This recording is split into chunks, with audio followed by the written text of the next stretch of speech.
Okay, we're ready to go.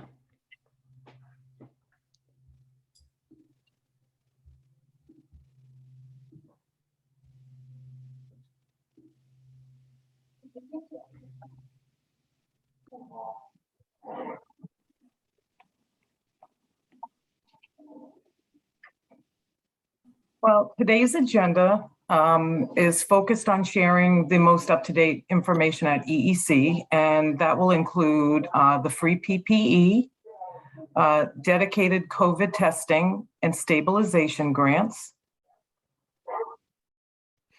changes coming to support the program. Changes will be coming soon to support programs.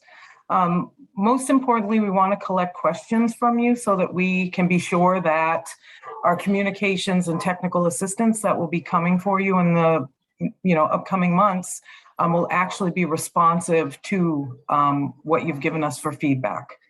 To begin our updates, we want to share with you that EEC had held some family forums in each part of the state during the month of August. We asked, what do families need from childcare? And the bottom line was affordability was definitely most pressing to families.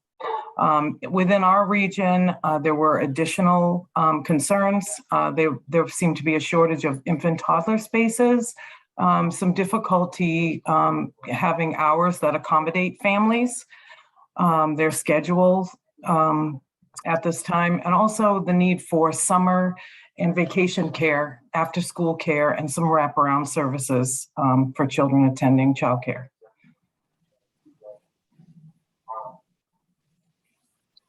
So at this time, EEC is using stabilization grants to support programs funding for the next 6 months, July to December for those 6 months. These grants are from Federal American Rescue Plan Act of 2021 dollars.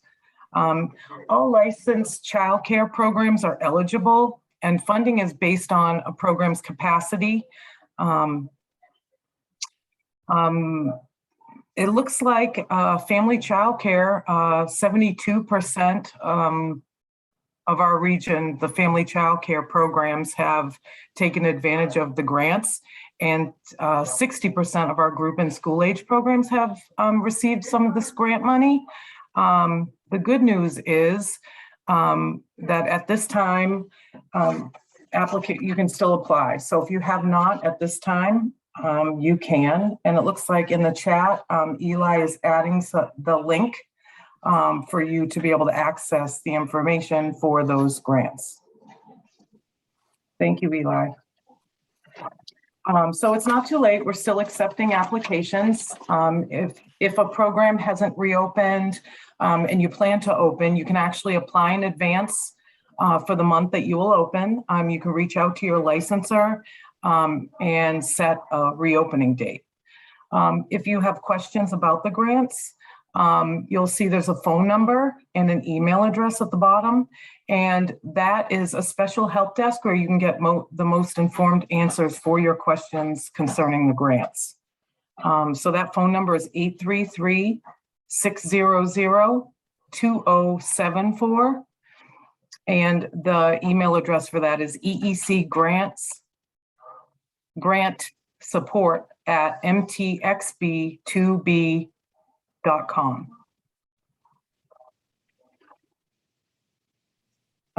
One of the other things that most of you have probably taken advantage of is some of the COVID-related supports. They will continue. EEC will continue to provide the following supports for licensed programs this fall. Ongoing monthly PPE ordering that will be delivered to your door, pooled testing program, and rapid response COVID testing sites statewide for childcare staff and participating families that will still run for you to take advantage of. And to support families and programs participating in the subsidy system, modifications will remain in place through December, including no limit on absences, extended job search timeframes, and waived parent fees, among others. Some of the other things, this is Kelly. Some of the other things that we're working on making some changes around have to do with assistance. We understand that providers are having a hard time finding assistance and being able to find a list for where assistants are and how to find them. So especially when providers need an assistant to substitute for other providers. So just to clarify, we want to make sure we're supporting educators where we can. So regular assistants can substitute on a regular basis with providers for any amount of time. This slide is a little confusing because with CPR and first aid, they can substitute for a provider and care for children on their own, so long as it's not more than 6 and there are still time frames on when a regular assistant can be alone with children, but they can work with a provider or another certified assistant on a regular basis. We're looking to change the process so that it will be shorter and a more simple approach for assistants to get approved and for providers to be able to find them and hire them.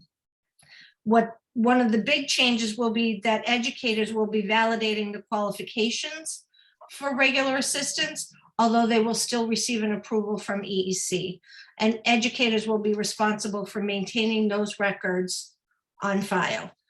For certified assistants, a certified assistant is as qualified as a family child care provider at the same capacity that they have. So a certified assistant can substitute on a regular basis for any provider at the same capacity that they are. They can also substitute for a provider at a greater capacity on a limited basis. We're also looking again to streamline the internal EEC protocols to review and validate that certification to make sure that people are qualified and trying to get that process completed more quickly. BRC suitability is still required for every educator, no matter what program they're working in. That process is not changing, but we're working to try to make that happen in a reasonable time frame.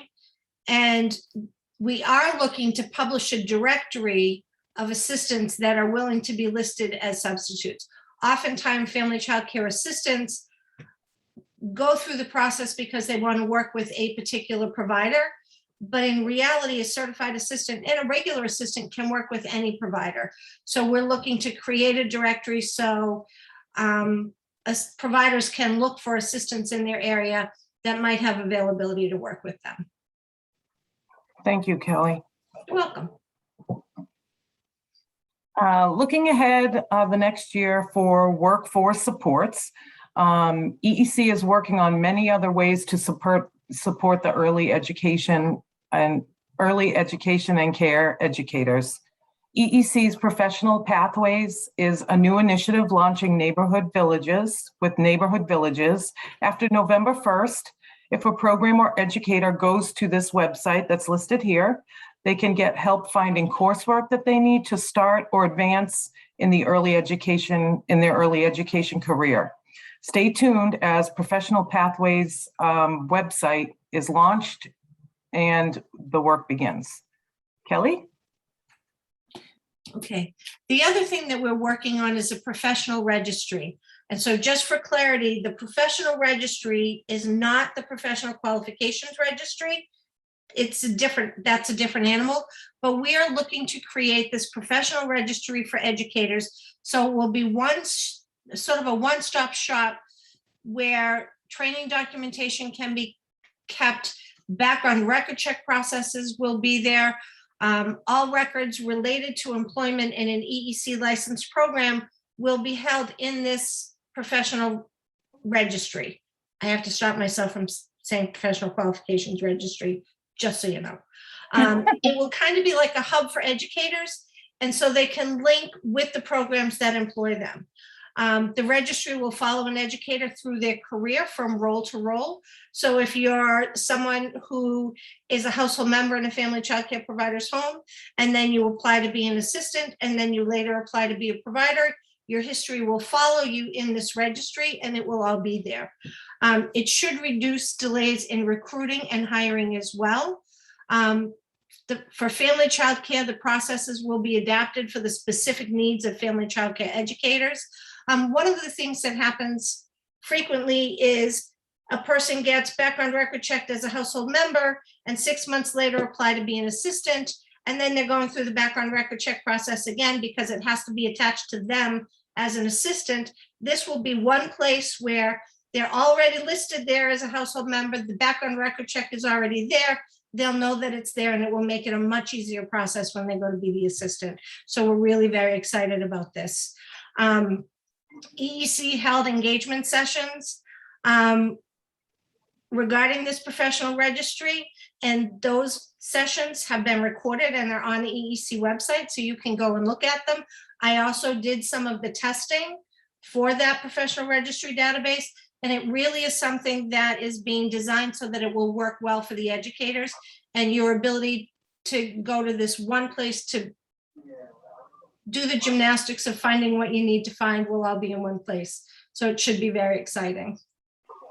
That will be nice, Kelly, to do all that gymnastics in one spot.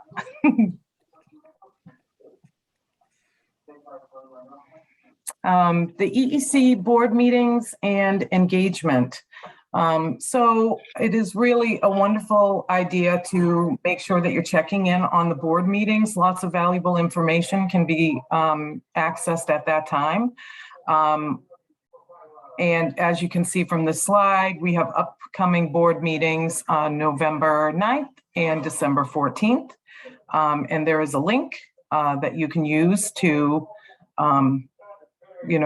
go and join those board meetings and look at the materials that can be found online. Please do not stop sharing your thoughts with us. Those thoughts guide our work. We're so grateful for everything so far that you've shared, and all of the teams who have worked on the initiatives you've heard about tonight. There are so many ways to learn more and share more. I encourage all of you to go on to the EEC Strategic Plan portal. The link is here. It will open up opportunities for feedback, surveys, events like these town halls, the past ones that we've done. There are a lot of past recorded, very interesting things on there right now that you could go back and catch up if you've missed it or you didn't know that it existed. So we hope that you'll take the opportunity to do that. And please register for engagement and provide survey and live feedback on these topics and more.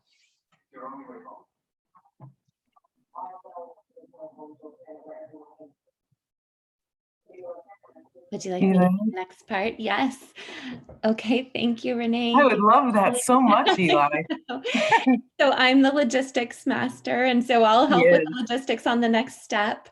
We are going to use Poll Everywhere in order to collect your questions tonight. Renee and Kelly have shared information around the FCC assistant process, around professional pathways that's lifting off with neighborhood villages, as well as the registry. All of these things are coming soon. And so EEC is in the middle of preparing communications and training and technical assistance. And in order to do that, we need to know what your most pressing questions are. So tonight we are collecting questions rather than kind of doing Q&A. We're collecting all of the questions that you might have so that as those things are designed, they're responding to the things that are on your mind. So we are going to connect to Poll Everywhere in order to provide your thoughts and your questions. There are two ways to do that. The first one, if you are using a mobile phone, you can give your responses over text. And so you will start a text, and the number that you will text to is 22333, and you'll use all one word, early education, in that text. And then you'll be automatically connected as you see the questions. You can type in your responses to the same text number and participate in that way. The second option is to join online. And I'm putting this in the chat, a clickable link in the chat as well. If you go to pollev.com/early education, all one word again, You will be automatically connected, and you'll see the first question appear actually as we go. So as we go through, go ahead and get connected. As we go through, you'll actually see your responses appear on the screen. So it's a way for us to collect your feedback, but also do it in a way that's very transparent, where you're able to see your thoughts reflected on the screen as they go. But we also get to hear from a larger number of people at a time than we would be able if we were muting and unmuting in kind of the Zoom room together. So I will let everyone get connected. As you do that, I will bring up our questions.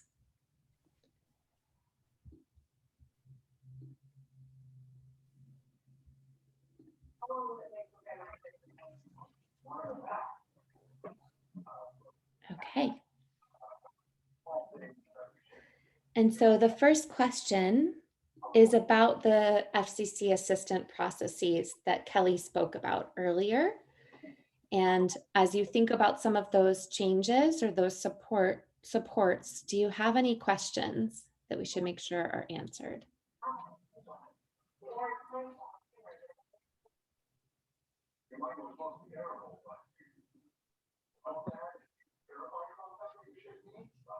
Okay, will there be training around some of these changes? So when EEC releases the information, it sounds like it should be released with any kind of training or communication schedule.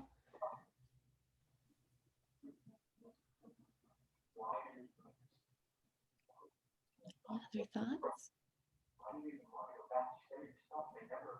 Had a quiet group this morning. It was hot, and we couldn't even keep up with reading. But this is the opportunity really to as changes happen with EEC, you really want to put in what you want to see. Do you want technical assistance papers, emails, webinars? What kinds of things, questions might you have about those process?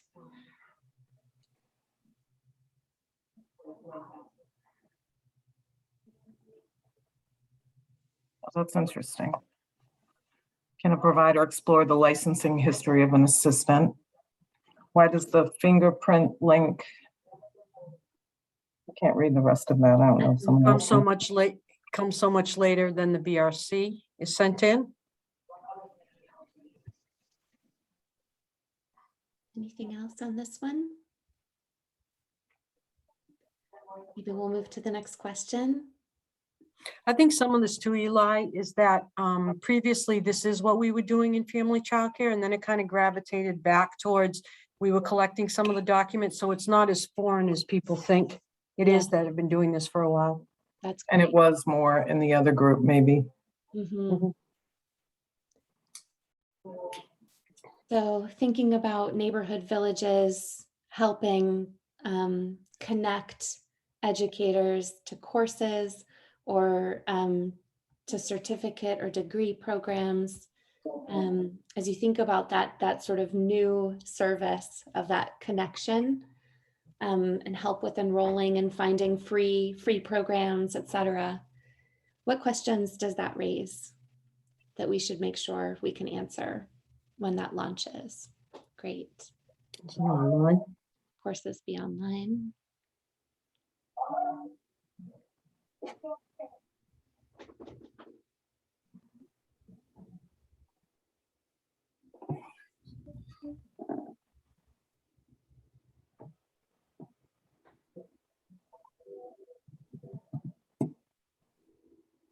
Will there be courses in other languages? Great. Will there eventually be a program through neighborhood villages that can go towards a master's degree? And that is almost consistently asked in every town hall. True. And this will all guide us with communications as we send them out. Mm-hmm. And what's on our website will guide us towards what information individuals would like to know regarding this. Yeah. Why did EEC decide to merge with them? And will we have to be signed up with them as a CRNR to be able to see the available courses? Diana, I'm wondering if people are confusing neighborhood villages with neighbor schools, Oh, potentially. Yes, this is. because so it for is those- not the same agency. That's a great point, Kelly. Neighborhood Thank Schools you. is an agency that works with new applicants and licensed family child care educators. They are not a licensed system, but they are a business that does work independently with providers. Neighborhood Villages is something totally separate and pertains to the professional pathways, Thank you. Diana. trainings and courses. I think this has been, this question's been asked a lot too, is do we have to go through neighborhood villages now? And the answer is that no, one can always enroll in career pathways on their own, in a course on their own, etc. So it's meant to be a help, not a hurt. Right. So it's there to help. Any other questions in this area? I think I can also say there are online options and options in multiple languages. So we do know that much so far, but the other questions will make sure that Neighborhood Villages is able to answer. The next question, if that's okay, Renee. Okay. So Kelly spoke about the registry, and the team is working on technical assistance and trainings and communications right now. So it's a really good time to hear what questions need to be answered.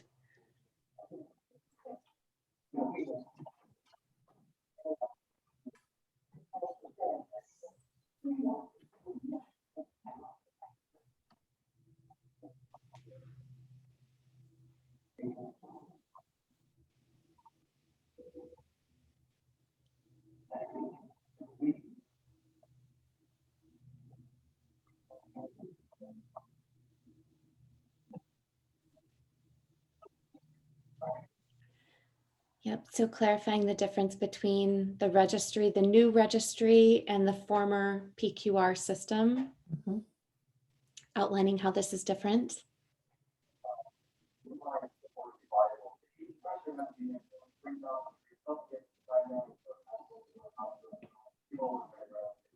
So will all of the records be in the new registry?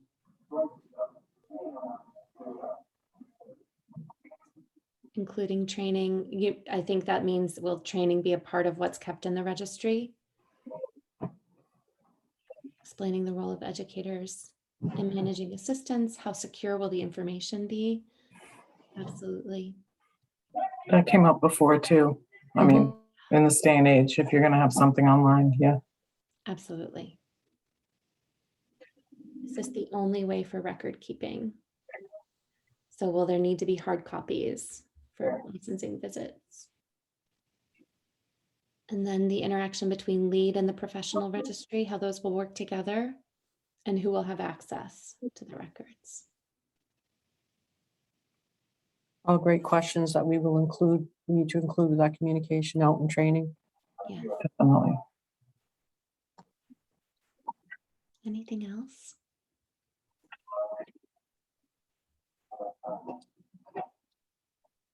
Okay, I'll move to the next question.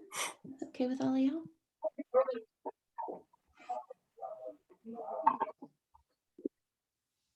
This is from the last one, signing waivers for children's info or opt out.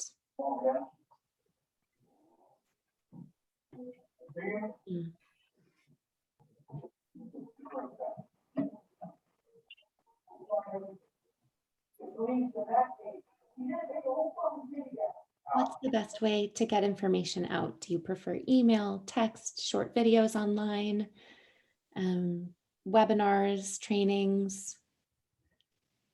What would be most helpful?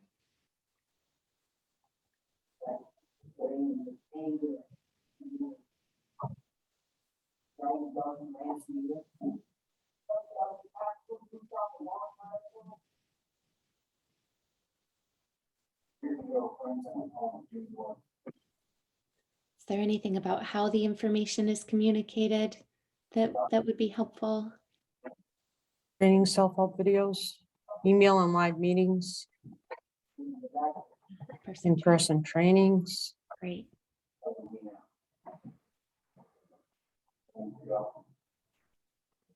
Oh, I love that idea.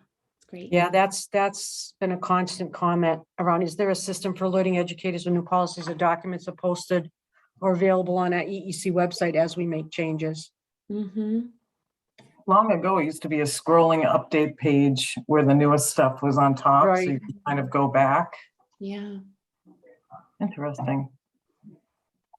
Well, someone said Zoom, so Yeah. Zoom is good. Renee, is it okay if we go to the last question? sure.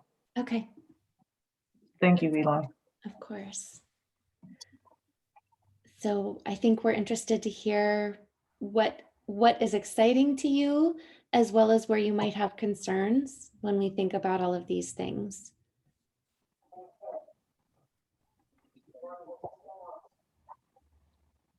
Registry. Smiley face. That's great.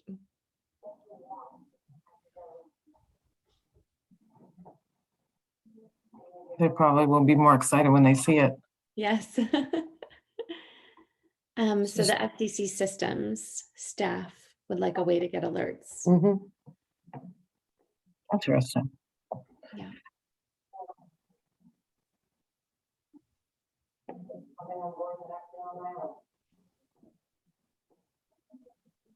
I think what's interesting about some of the things that we presented tonight or involved with in discussions is that EEC staff are now learning this at the same time as the field, so. Streamlining the assistant, however, I'm afraid that I will get non-compliances if I forget to have something in their file. We're not working towards citing providers. We are working more towards a system where we're providing technical assistance and educational support and resources.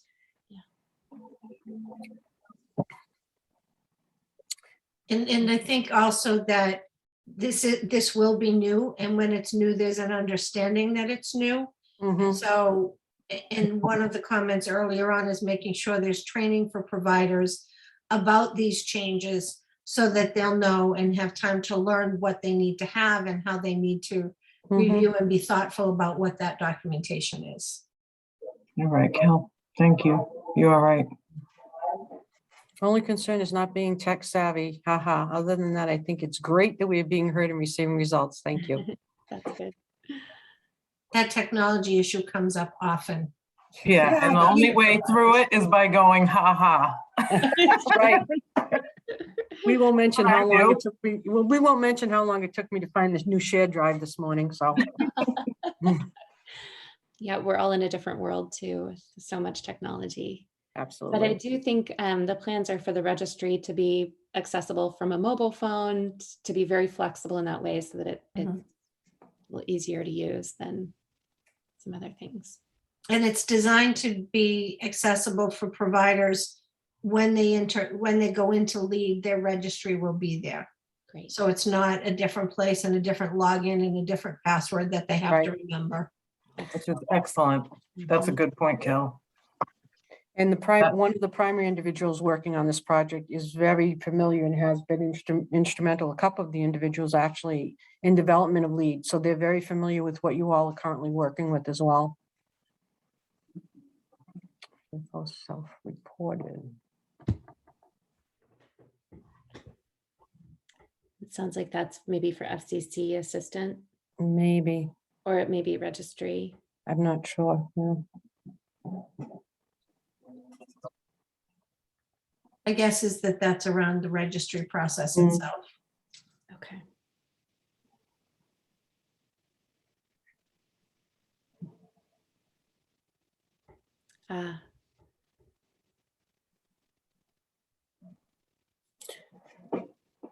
So we are still currently approving the assistance. But if whatever a renewal cycle is that we determine, or whatever is determined as we move forward with implementations of new regulations, there will always be support available. The agency will always offer support and technical assistance and resources. Even now, if you're a provider, an assistant, a parent, and in the middle of the licensing cycle, and there's a question because you want to make sure you know something, you can always call a licensor. It doesn't have to be attached to a licensing process. It's important to know that and to feel comfortable to call and ask those questions because we're here to answer them. I would call you, Kelly. You sound nice. I try.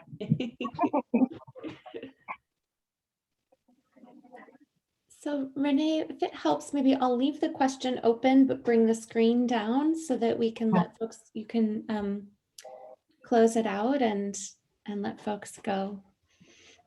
Well, I definitely appreciate, I say it again, 6 o'clock, you're just getting home, trying to work with your families after helping all of the other families that you helped today. We definitely appreciate you taking the time. Keep in mind that your licensor is always a wonderful resource for any questions. If you think of something that you wanted to add tonight, but maybe you didn't think of it until it was too late, you can always email us and we'll make sure the information gets to where it should be. But again, I want to thank you and have a wonderful night and a good week. Thank you, everyone. Good night. Good night.